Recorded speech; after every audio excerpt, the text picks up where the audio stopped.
दोस्तों आज मैं आपके लिए वो क्वेश्चन लेकर आया हूँ जो क्लास 10 में बोर्ड में बार बार पूछा जाता है। सिद्ध करो √3 एक अप्रिमेय संख्या है। जब ऐसा क्वेश्चन आए तो आपको क्या करना है, जो भी उसने बोला है उस संख्या का विपरीत लेना है। उसने अप्रिमेय बोला है, अप्रिमेय तो हम क्या बोलेंगे, माना √3 एक परिमेय संख्या है। और हम एक अच्छी खासी तरीके से जानते हैं, जब कोई भी संख्या परिमेय संख्या होती है तो हम बोलेंगे √3 अगर परिमेय संख्या है तो p बटे काहे के रूप की होगी, q के रूप की होगी। अगर वो p बटे q के रूप की होगी तो शर्त ये होती है परिमेय संख्या होने के लिए q का मान 0 नहीं होना चाहिए। और जो p और q है दोनों सहभाज्य संख्या होती है।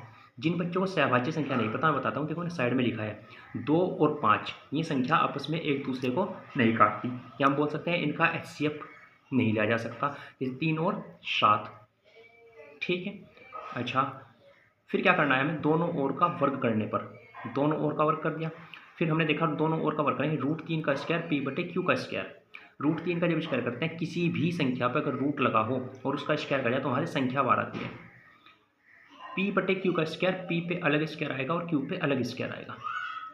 अब हम q की मल्टीप्लाई क्रॉस मल्टीप्लिकेशन से q को 3 की साइड भेज देंगे और इधर पहुंच जाएगा 3 q स्क्वायर बन जाएगा और इस साइड p स्क्वायर बन जाएगा। इसे हम समीकरण नंबर 1 मानेंगे और फिर हम बोलेंगे कि ये 3 जो है इस p को क्या कर सकता है, इधर जाके डिवाइड कर सकता है। इसलिए हम बोलेंगे कि p स्क्वायर 3 से भाज्य है। जब p स्क्वायर 3 से भाज्य है, क्या p 3 से भाज्य नहीं होगा, p भी 3 से भाज्य होना ही चाहिए। इसलिए अगर p 3 से भाज्य है तो p को जब 3 से डिवाइड करेंगे तो हमें कुछ संख्या प्राप्त होती है, मैंने माना वो c है। तो p काहे के बराबर आएगा, जब 3 को c की साइड भेजा तो p बन गया 3c। और जब p 3c बन गया तो इस p का मान हम समीकरण 1 में रख लेंगे। p का मान समीकरण 1 में रखने पर, p का मान समीकरण 1 में रखेंगे, p की जगह हम 3c रखेंगे तो 3q स्क्वायर काहे के बराबर आ जाएगा, 3c स्क्वायर के बराबर आ जाएगा। तो 3q स्क्वायर, इस 3 का मतलब पावर 2 है, इसलिए हम 3 को 3 गुना 3 रख सकते हैं और c की पावर 2 का मतलब c की पावर 2 ही रहेगा।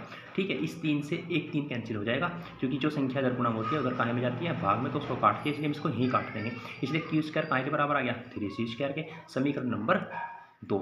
अब समीकरण 2 में हमने क्या देखा कि जो q स्क्वायर है वो भी 3 से भाज्य है। जब q स्क्वायर 3 से भाज्य है तब q भी तो 3 से भाज्य होना चाहिए, बिल्कुल होना चाहिए, क्योंकि q भी तो 3 से भाज्य है। अगर q 3 से भाज्य है तो हमें यहाँ से एक निष्कर्ष प्राप्त हुआ।